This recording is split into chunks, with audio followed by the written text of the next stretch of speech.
Our HVAC units are run by a program called iView, and we're running on like version 6, which is obsolete. So now we have to do a huge upgrade, right? That costs money. Yeah. But again, it's technology. It's not anybody's fault. Look at your phone 20 years ago. What did that look like? Yeah. Right? It's how it progresses. So somehow we have to be able to keep up with those things. Again, for the kids, we're a 1-to-1 district. Most districts are now. Oh, yeah. That also came out of COVID, too. 1-to-1. Really, that was a big push for COVID. If we learned one thing, it's how to communicate online, right? Yeah. Yeah. I'm talking to you in Texas right now. Yeah. That wouldn't have happened before COVID. Hello, everyone, and welcome to the Brighter Together podcast. My name is Janet Courtney, and my guest today is Doug Parker. Doug is the superintendent at Bigfoot Union High School, and that is located in Walworth, Wisconsin. Doug, thanks for joining us today. Thanks for having me. So tell us, Doug, a little bit about your role as the superintendent and what's going on at your school. We are a small high school of about 430 kids, and we have our own school board, our own superintendent, obviously an administrative team, which is a little bit different model than Wisconsin is used to. There are only 10 school districts like us, so it's unique, but it provides great academic setting, and there's only one transition for kids from 8th grade to 9th grade. In a normal K-12, there's multiple transitions. So academically, statistically, we can show that kids achieve more throughout our system, but it also provides some challenges too. One of those is the budget. Like many schools in America, we're not immune to budget issues, and we draw on the same taxpayers that our 4 elementaries draw on, and each one of them has their own story. And so we have to work within the restraints of 4 different stories, not just our own. Right. So that's been an issue. And then this year, our biggest problem is our insurance renewals. Insurance costs are through the roof across America, as we all know. I don't want to call it a broken system, but it's a... Oh, it's broken. I'll say it's broken all day long. I will absolutely say we have a broken insurance system and it needs to be fixed. So if you're listening and you're involved, do something. I'm right there with you. I don't know what that is, but for sure we're dealing with that right now. Mm-hmm. And, and just the uncertainties, right? Mm-hmm. The uncertainties coming from the federal level, the uncertainties in our own government. We won't get our budget until at least July. That's what we're being told. So we have to make all these decisions now that, are guesses. They're truly guesses. And we don't certify our budget for the school year until October. Oh, wow. Yeah. And your fiscal year starts July 1, correct?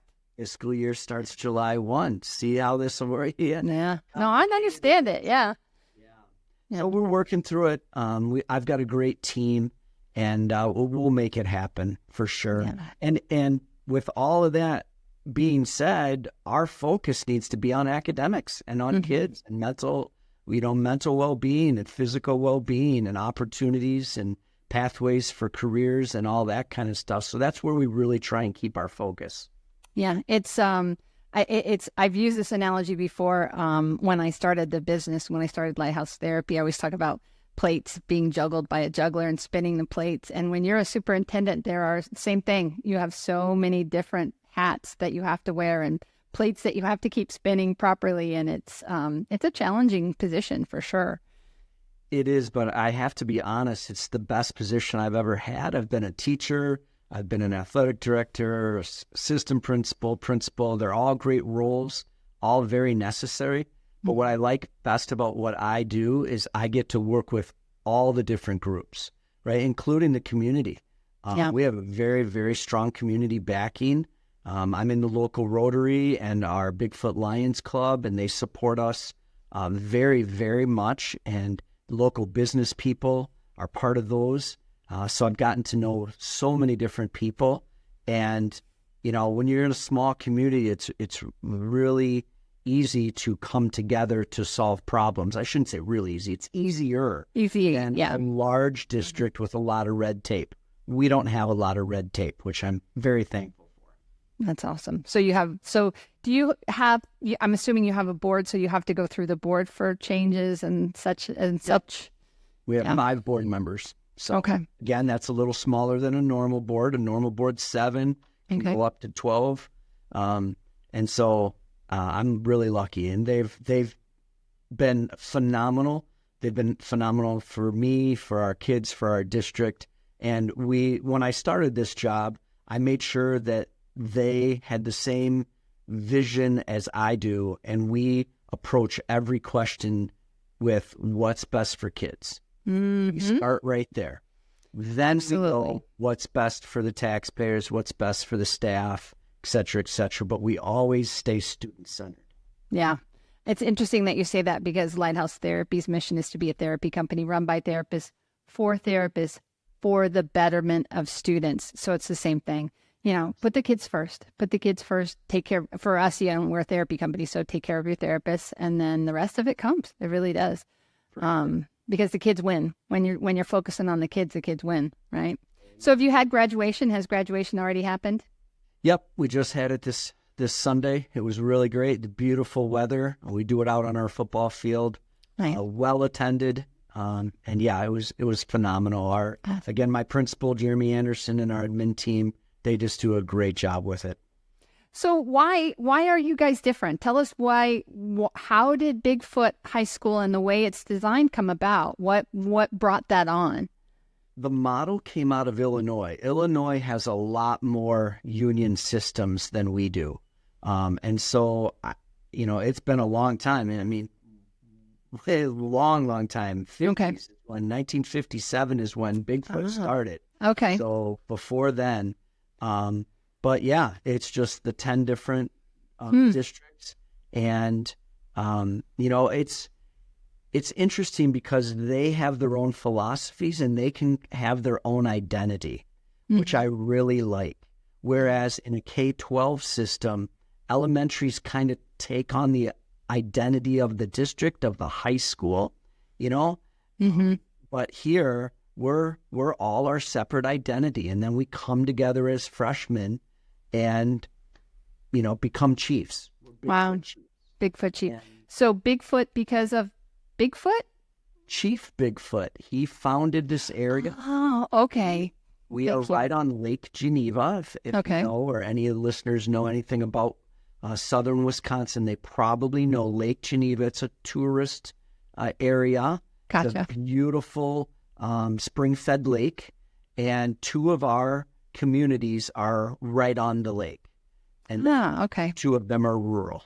And so Chief Bigfoot founded it way back when the Indians were roaming the land, and our school's named after him. We're one of the last schools in Wisconsin still with an Indian name. And out of all due respect to that old conversation, we are honoring Chief Bigfoot. Yeah, and that's okay. That is absolutely okay. Yeah. And it's like, if it isn't broke, don't fix it. Don't mess with it, right? Absolutely. So I know you talked about budgets and all of that, but what other kinds of challenges are you guys facing right now? You bet. We are no different than any other school in America. We're still coming off the COVID drag rate, attendance. It's gotten so much better than during the COVID era, but we're still struggling with that. Mental health, students and staff, the anxiety levels and the stress levels, very, very difficult to deal with. And I think I guess the biggest one for me right now is the staff, because teachers across America don't always feel respected. Yeah, I 100% agree with you. Wisconsin, I don't know how much you know about our background, but in 2010, there was an act called Act 10 by our governor that stripped away bargaining rights from our teachers and our staff, our whole staff. And so there are still remnants of that because recently a judge overturned it. And so now it's another political volleyball. And so it's just created stress. Yeah. People have very strong feelings about education one way or the other. Yeah. And they're not always welcome to express them. Right. And somehow we need to get back as a society to what you and I talked about 3 minutes ago. What's best for kids? Right. How do we make that happen as a society? And in all honesty, as you know, it comes down to funding, and there's different views on how to fund education. Yeah. So we're kind of at the mercy of that, and we're always playing catch up based upon what we're told from the top down. Yeah. It's interesting, and every state has their own thing and how they do it, and yet we're still kind of in that 1950s funding model that it's just like sometimes you just feel like a rat in a wheel, Yes. So and I've heard that I've had a lot of leaders talk to me about the results of COVID and the results that the social emotional issue is huge right now. It's huge. And I'm starting to believe that some of it isn't even really COVID. I think that COVID was like the catalyst, but I think that there is something in our society where we are so focused on our phones, focused on social media, focused on, being as good as the person that I'm seeing on LinkedIn or whatever, and not really dealing with the core of who I am as a human being, right? I don't know if that's true. I'm not a psychologist, but, it just is like, and society is so split in half, left and right and up and down. And, I think we just need something that brings us together as a nation. It's like, and I don't know, I don't have the answers. I don't have all the answers, but I think I think it's just it's definitely a frustration and a concern, because this is our next generation. These are the kids that are going to make decisions in 20 years, right? And we need them to be healthy and strong, and I'm sure that when I was in high school, my kids there were people that talking about us, right?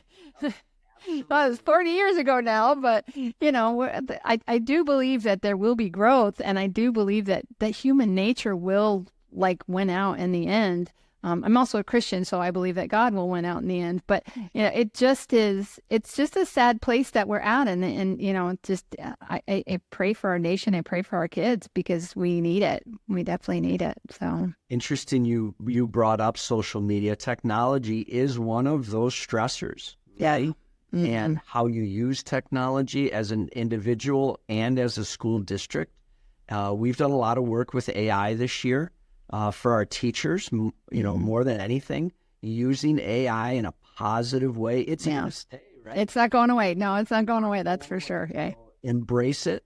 20 years ago or however many, Google was the big thing too. Yeah, 27 actually.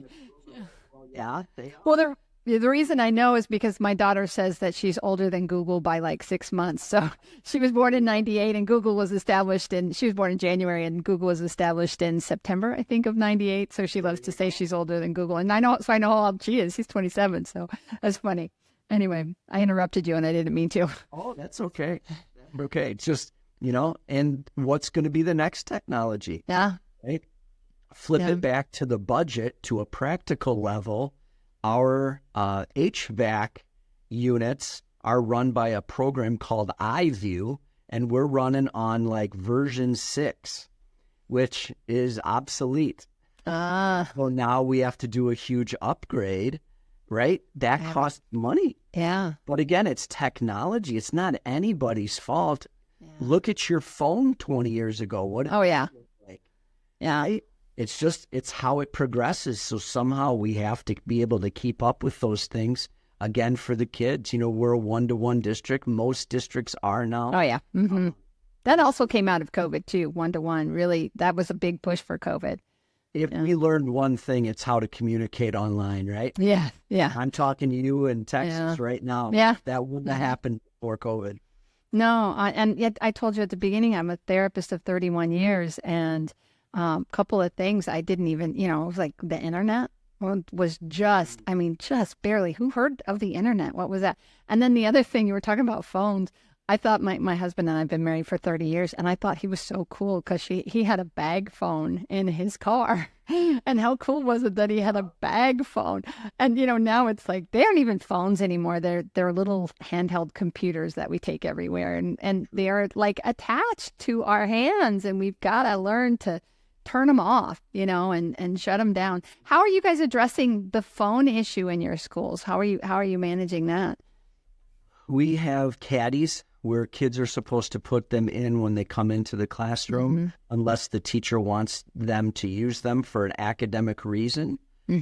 Our state is following other states and proposing legislation to ban cell phones from classrooms, which would be outstanding. Yeah. It'd be nice if it was a state law and not a school law. Yeah.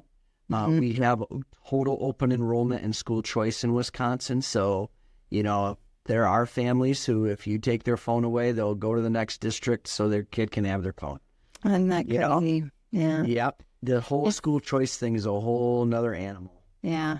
And that perspective of the parents and how, yeah, it's again, it's back to, let's try to educate people and focus on the kids.